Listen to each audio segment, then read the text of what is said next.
Ito nga po pala yung DTF GUI dito sa Pelix. Ginamit ng 6 na araw na may 596 na total na meter. After head, capping, po yung tamang pag-head clean. Pindutin yung clean. 4 heads all, normal. Pagtapos naman mag-head clean, pindutin naman natin tong test para sa nozzle test.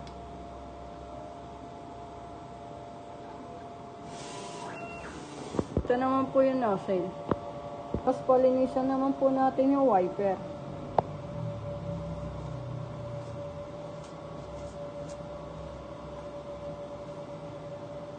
Ito yung capping.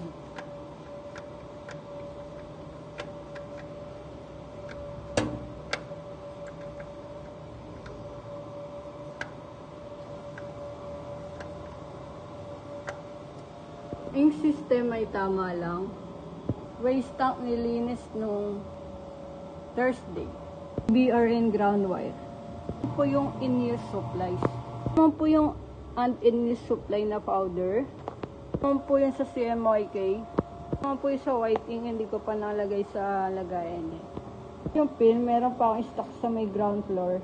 Ito naman po yung physical inventory.